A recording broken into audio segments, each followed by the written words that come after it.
ರಾಷ್ಟ್ರಪತಿ ದ್ರೌಪದಿ ಮುರ್ಮು ಡೆಹ್ರಾಡೂನ್ಗೆ 2 ದಿನಗಳ ಭೇಟಿ ನೀಡಿದ್ದು, ಇಂದು ಅವರು ಡೆಹ್ರಾಡೂನ್ನ ಪ್ರತಿಷ್ಠಿತ ಇಂಡಿಯನ್ ಮಿಲಿಟರಿ ಅಕಾಡೆಮಿ ಪ್ರಶಿಕ್ಷಣಾರ್ಥಿಗಳ ನಿರ್ಗಮನ ಪಥಸಂಚಲನ ಕಾರ್ಯಕ್ರಮದಲ್ಲಿ ಮುಖ್ಯ ಅತಿಥಿಯಾಗಿ ಪಾಲ್ಗೊಂಡರು.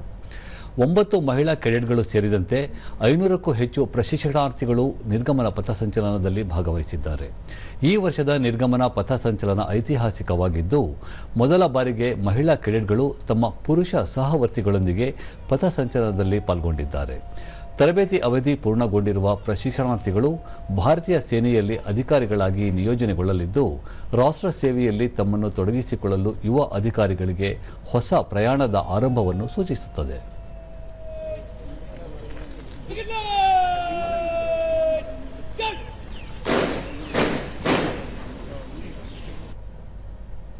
ಬಳಿಕ ರಾಷ್ಟ್ರಪತಿ ದ್ರೌಪದಿ ಮುರ್ಮು ಪಥಸಂಚಲನದಲ್ಲಿ 9 ಮಹಿಳಾ ಕೆಡೆಟ್ಗಳು ಭಾಗಿಯಾಗಿರುವುದು ಸಂತಸವಾಗಿದೆ. ಭಾರತೀಯ ರಕ್ಷಣಾ ಪಡೆಗಳ ಇತಿಹಾಸದಲ್ಲಿ ಇದೊಂದು ಮೈಲಿಗಲ್ಲು. ಇದು ಮಹಿಳಾ ನೇತೃತ್ವದ ಅಭಿವೃದ್ಧಿಯತ್ತ ಭಾರತದ ನಡಿಗೆಗೆ ಸ್ಫೂರ್ತಿದಾಯಕ ಉದಾಹರಣೆಯಾಗಿದೆ ಎಂದು ಬಣ್ಣಿಸಿದರು.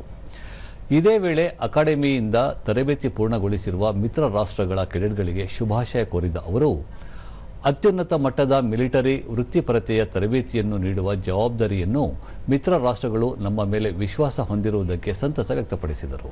India's defense forces, but also an inspiring example of India's march towards women-led development. I am sure that many more women cadets will join the academy. The presence of foreign cadets here reflects India's commitment to fostering friendship, cooperation and peaceful relations with countries across the world.